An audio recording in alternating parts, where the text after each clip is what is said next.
Joining me now, House Majority Leader Steve Scalise and Jason Chaffetz, Fox News contributor and former Utah congressman, did a lot of investigation into all of this. Now, Congressman, we're also learning through a whistleblower report that agents who expressed concerns over security at President Trump's events in the past were subject to retaliation. Congressman Scalise, man, this gets worse by the day. Laura, very, very alarming and almost deadly. It was deadly for Corey. It should not have happened. And this is why we're doing our own independent investigation, because, you know, you go back to the day of the shooting, for about a week, we were lied to. The whole country was, by the Secret Service, saying no, President Trump's team was not denied additional protection. Turns out, yes, in fact, they were denied, and they later admitted to that lie. They talked about the slope of the roof being too steep. That turned out not to be true as well. I don't know why they're misleading the American people, but we're fed up with it, and we're going to get real answers. But these technology breakdowns are inexcusable. This is 2024. This isn't like 2055. You know, there's no excuse for those kind of breakdowns. You know, turning down drone technology when a 20-year-old kid had the drone that he was able to use to go and surveil this Butler area. I mean, there's no reason for any of this. We're going to get to the bottom of it, but there's got to be more accountability. It should have never happened, and it can never happen again. No one can sweep this under the rug. This can't be kind of something that we learn about 2 years from now. We kind of figure it out. No, this should be figured out in 60, 90 days. Jason, I know you investigated the Secret Service while you were on House Oversight chair, and you discovered back then something about their training. What was it?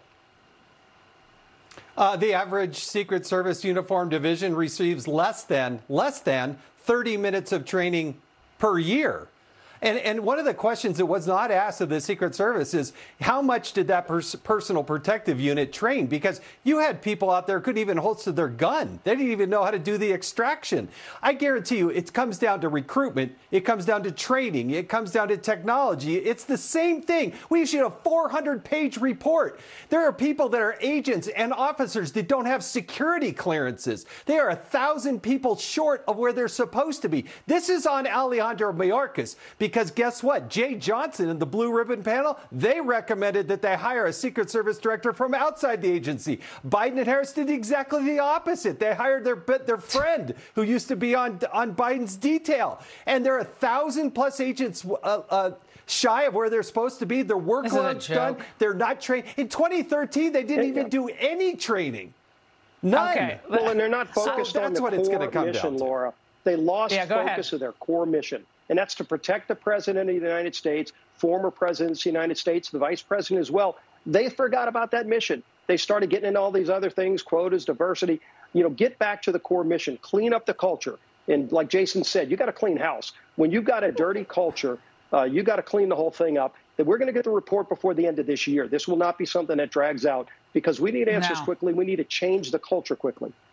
Is there anything that Alejandro Mayorkas has done well? That's my question. He screws up the border, or that's their policy. Now this. And Congressman, back to this whistleblower, also told Senator Hawley that the acting Secret Service director, Ronald Rowe, personally directed cuts to the counter surveillance division, which led to the threat assessment team failing to perform its typical duties in Butler before that shooting. Congressman Scalise, that is a fireable offense. That right there.